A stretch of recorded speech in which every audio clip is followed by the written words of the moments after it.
I'm not sure if this is the last of the weather, but it's beautiful. It's got to be a sight up there, isn't it? But yeah, what a beautiful day. Absolutely glorious. So I think that we're in the middle of late October. But anyway, that side, petrol tank. When I took the petrol tank out of the car, the debris inside the tank was quite a shock.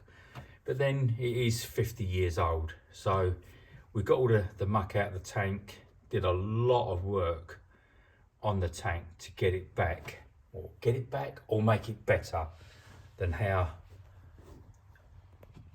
Ford left it. I'm not criticising it, no way. But that is now thoroughly delightful, the petrol tank. Every single nut and bolt on the car that I've replaced so far has been stainless steel where I can. I've put an edging all the way around the tank as well. Not only on the stainless steel bolts, but in addition to it, on every single thing I've done, I've tried to put a nylon before it hits the bodywork so it doesn't crush the paint on the car. That to me is about as good as you're gonna get in my eyes. Well, as good as I can get it to be anyway. So yeah, I'm so pleased with the petrol tank. The petrol tank is now bolted in. Things that I've got to do next is that there's a guy that I use, James at Hydro Hose in Chelmsford he does all my new petrol lines because we're trying to be E10 friendly, aren't we? For the sake of the cars. So I've made all brackets to go underneath the car, just got one or two more to fit, put the Hydro Hose pipes in, and then I've done the one at the front, but I've just not done them all the way down towards the back of the car. But when I've done them in the week, I will show you more of what I've done. But that, I think, is thoroughly delightful. Right, I must carry on. Got to do a little bit more on this now. I'm starting to put the rear suspension in underneath. Now, if any of you have followed me all the way through on this car and what I've done with this, the axle is very nice, very, very nice. And I'm petrified of bolting it into the car because the paint on the car, on the axle, beg your pardon, is lovely. I'm so frightened of scratching it. So the leaf springs, I'll show you briefly. You can see I've got the leaf springs are in.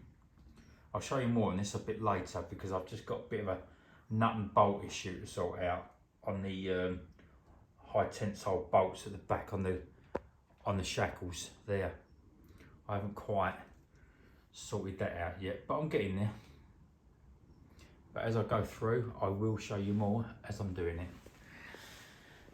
And then when I get to a point with this, I'm trying to do two jobs at once because the rally car, I've only just done all the boot area on the rally car with all this carbon that I've put throughout because I just like it to be clean, tidy and presentable.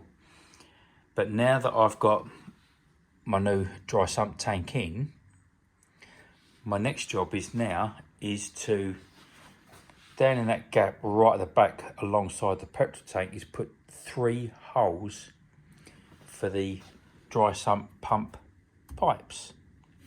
So I've got to make a slimline bracket to go down inside there, drill the 3 holes ready for when it goes in there. This is something else I'm going to be doing this week. But this means now all of this has got to come back out. And the petrol tank, so I can get to that down there. It's just how it is. Then the seats have got to come out. Part of it. It's all part of it, I suppose. So yeah, I've got plenty to do. Now next week, I was going to take the week off so I can have a good crack at trying to get the suspension in on the back of there. Axle, suspension, everything at the back. I was going to try to. But my God, this Wednesday in the shop, I think just about everyone in the UK come through my front door and wants a ring made, a bracelet made, whatever. Me and Bob and Sarah have got to start going to work about 5:30 in the morning at the moment, just to try and keep in front. Next week means I can't spend the week in the garage. Work has to come first, and my customers do. Just part of it. But while I've got this time here today, I want to crack on. I'll give you more of an update. Yeah, I'll do a bit more tomorrow night if I can. I'm after, if anyone can help me, I'm after a 3-way washer jet valve. If anyone knows or can send me a link on where to buy one. Ford did them. You had them on the foot pump. If you had the foot pump model, you had a pipe go through the bulkhead and it had a 3-way valve. One to the bottle, one to the pedal, and one to push it up to the jets. If anyone knows where I can get one, then please put a link up for me. Right, I want to crack on. I like the petrol tank because I think it's delightful. Good afternoon.